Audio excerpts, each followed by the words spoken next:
CHAPTER VI. Of the Wide, Wide World. This LibriVox is in the public domain. By Bridget. The Wide, Wide World, by Susan Warner. Chapter VI. Night and Morning. October was now far advanced. One evening, the evening of the last Sunday in the month, Mrs. Montgomery was lying in the parlour alone.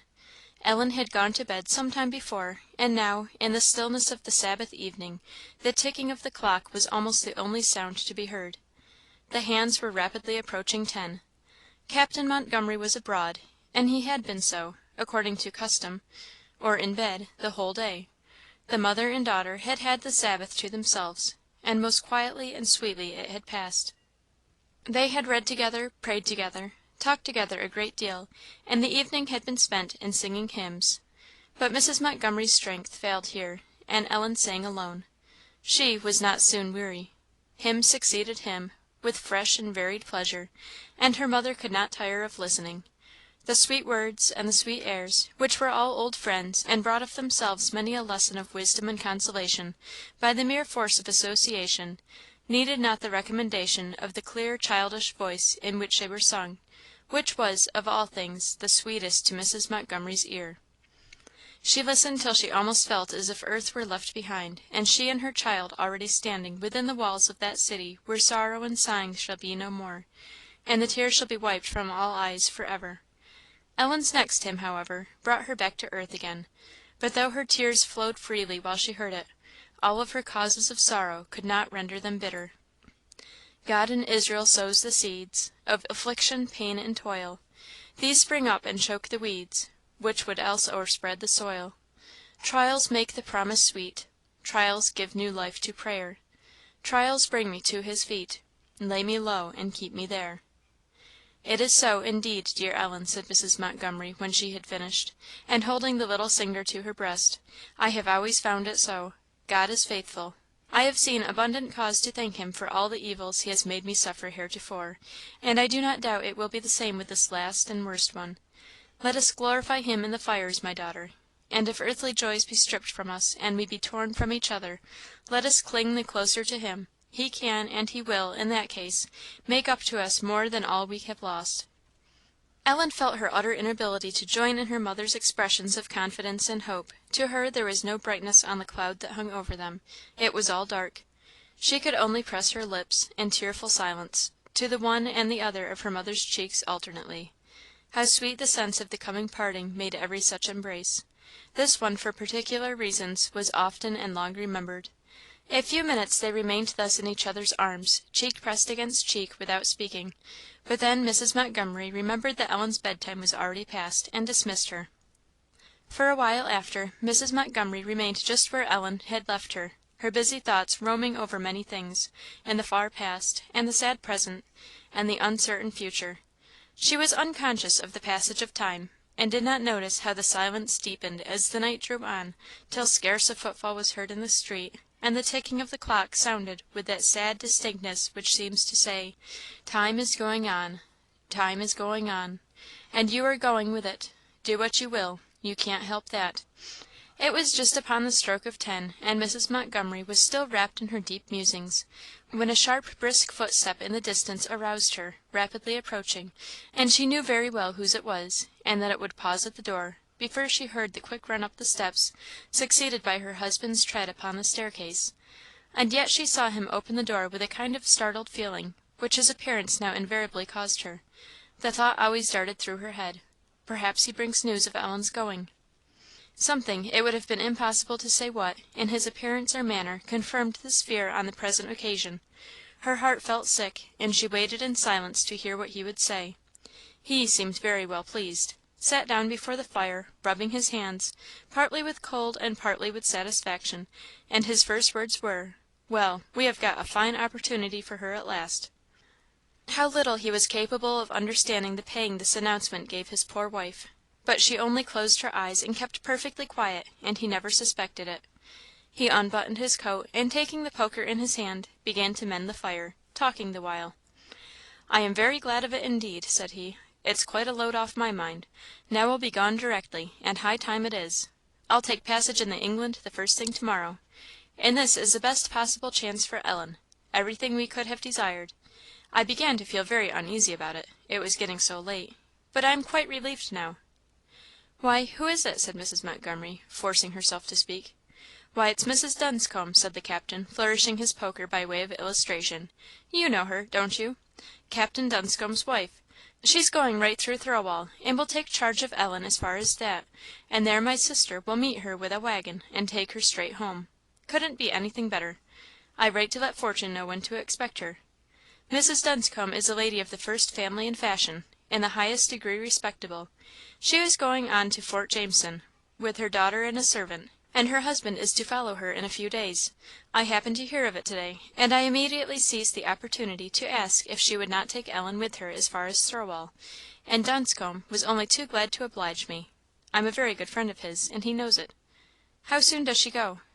"Why, that's the only part of the business I am afraid you won't like; but there is no help for it; and, after all, it is a great deal better so than if you had time to wear yourselves out with mourning.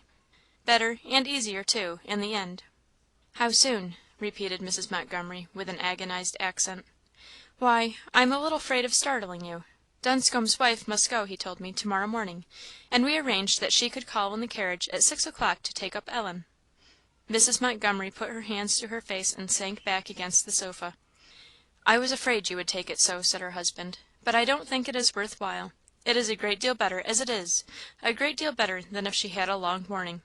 You would fairly wear yourself out if you had time enough, and you haven't any strength to spare." It was some time before Mrs. Montgomery could recover composure and firmness enough to go on with what she had to do, though, knowing the necessity, she strove hard for it. For several minutes she remained quite silent and quiet, endeavouring to collect her scattered forces; then sitting upright and drawing her shawl around her, she exclaimed, "I must waken Ellen immediately." "Waken Ellen!" exclaimed her husband, in his turn. "What on earth for? That's the very last thing to be done." "Why, you would not put off telling her until to morrow morning," said Mrs. Montgomery. "Certainly I would; that's the only proper way to do. Why in the world should you wake her up, just to spend the whole night in useless grieving, unfitting her utterly for her journey, and doing yourself more harm than you can undo in a week? No, no, just let her sleep quietly, and you can go to bed and do the same. Wake her up, indeed! I thought you were wiser." "But she will be so dreadfully shocked in the morning." "Not one bit more than she would be to night.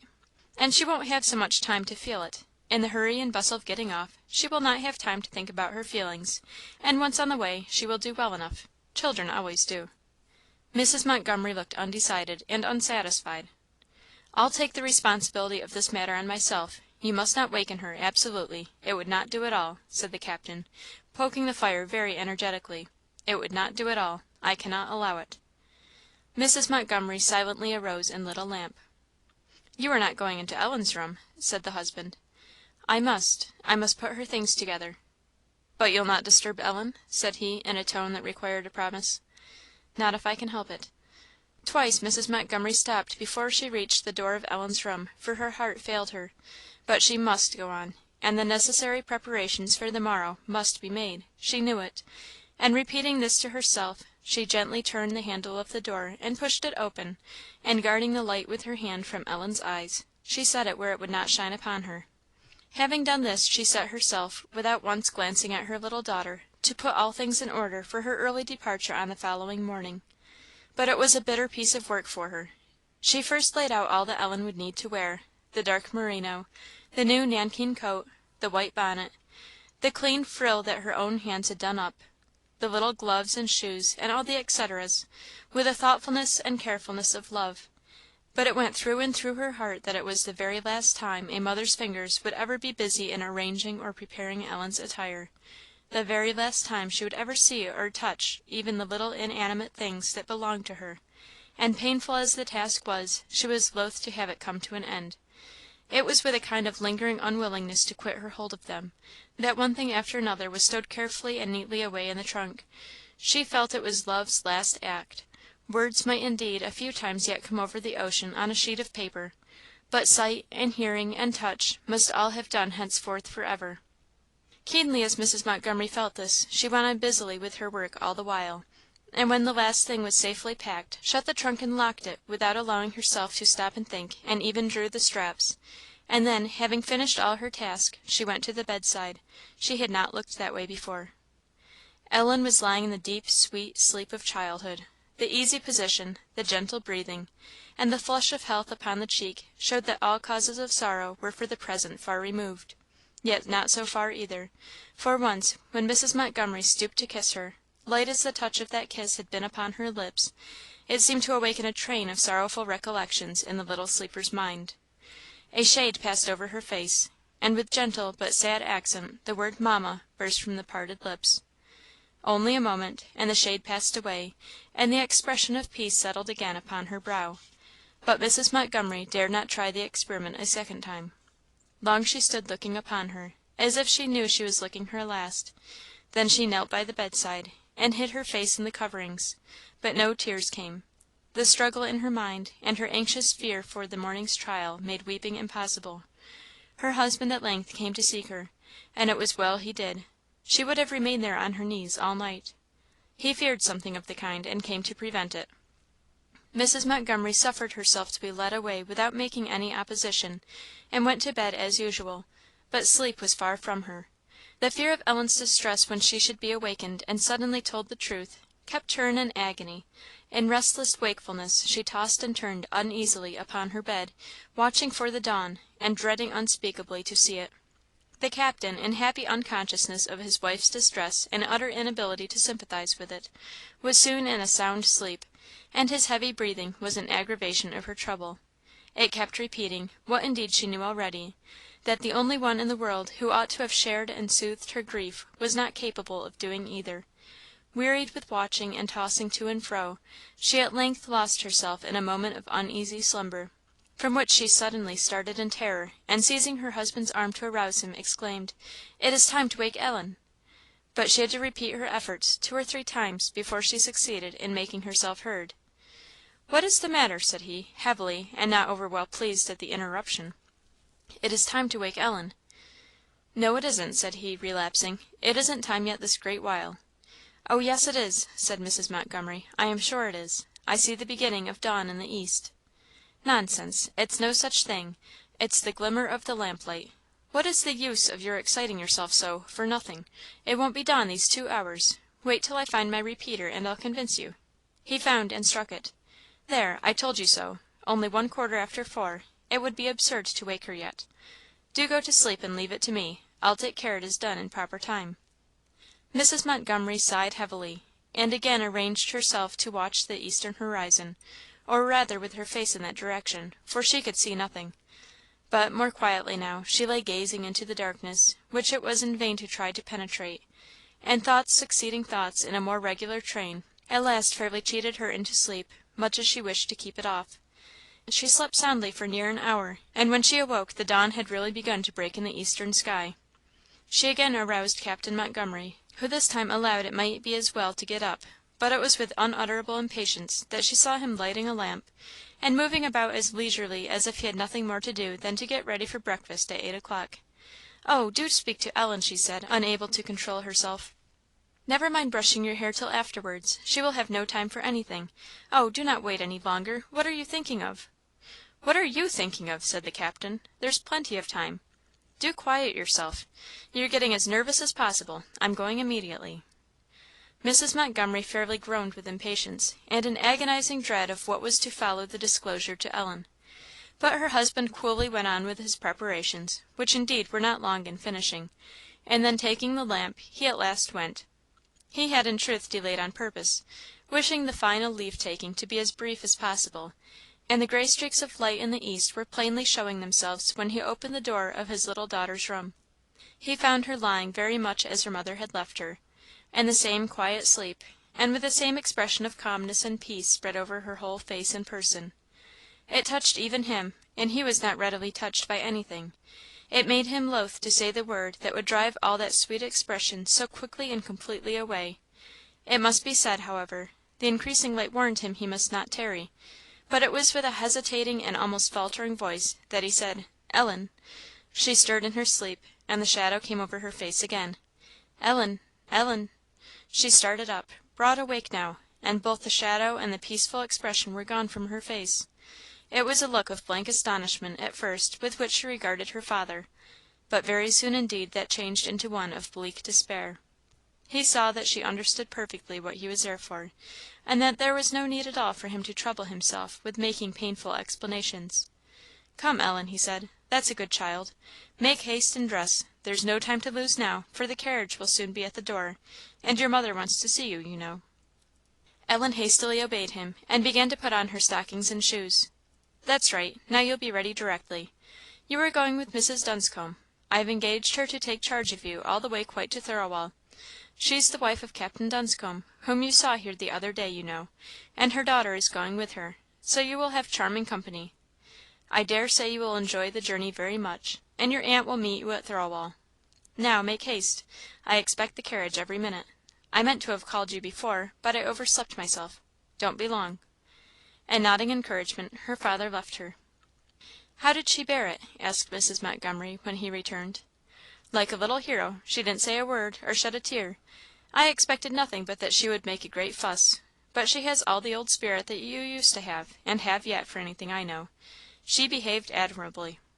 Mrs. Montgomery sighed deeply. She understood, far better than her husband, what Ellen's feelings were, and could interpret much more truly than he the signs of them.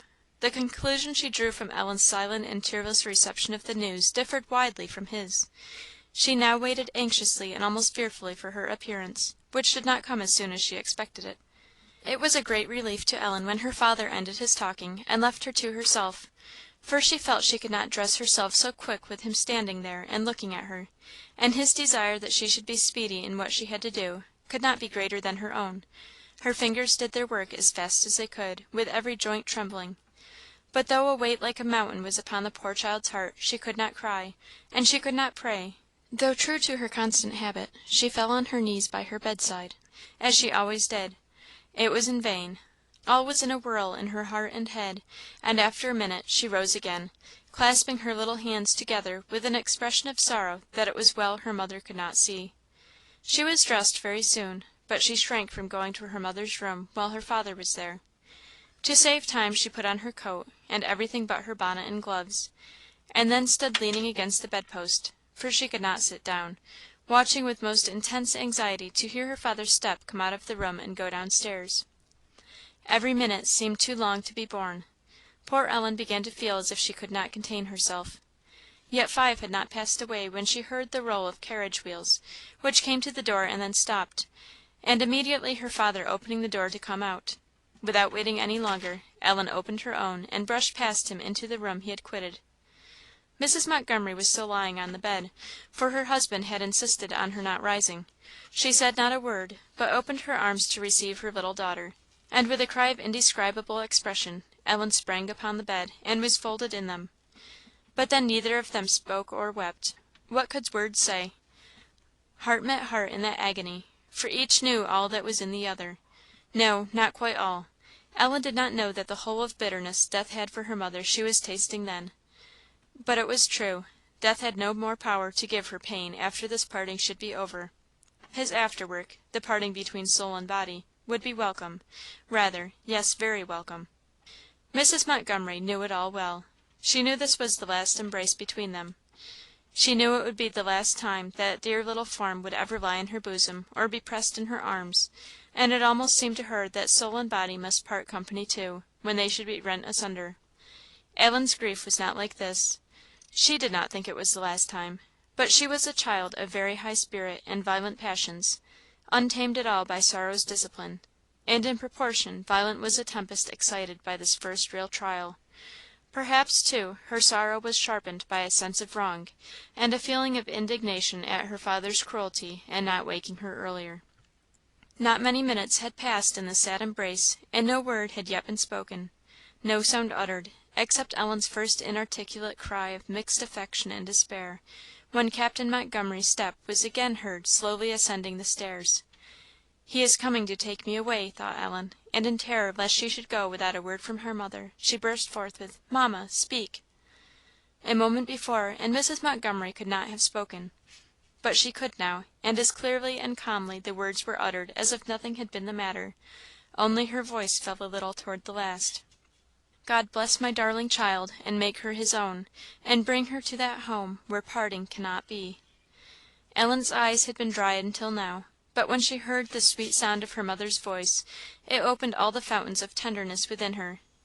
She burst into uncontrollable weeping. It seemed as if she would pour out her very heart in tears, and she clung to her mother with a force that made it a difficult task for her father to remove her.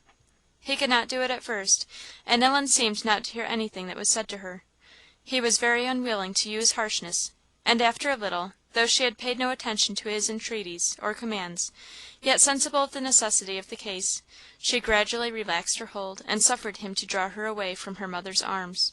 He carried her downstairs and put her on the front seat of the carriage, beside Mrs. Dunscombe's maid.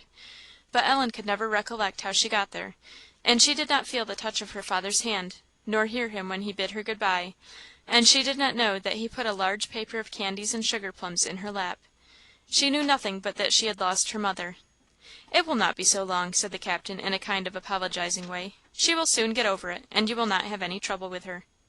"I hope so," returned the lady, rather shortly; and then, as the Captain was making his parting bow, she added, in no very pleased tone of voice, "Pray, Captain Montgomery, is this young lady to travel without a bonnet?" "Without a bonnet! No," said the Captain. "How is this? Hasn't she a bonnet?" "I beg 1,000 pardons, Ma'am. I'll bring it on the instant." After a little delay the bonnet was found, but the Captain overlooked the gloves in his hurry. "I am very sorry you have been delayed, Ma'am," said he. "I hope we may be able to reach the boat yet," replied the lady. "Drive on as fast as you can." A very polite bow from Captain Montgomery, a very slight one from the lady, and off they drove. "Proud enough," thought the Captain, as he went up the stairs again. "I reckon she don't thank me for her travelling companion. But Ellen's off, that's one good thing; and now I'll go and engage berths in the England." CHAPTER VII.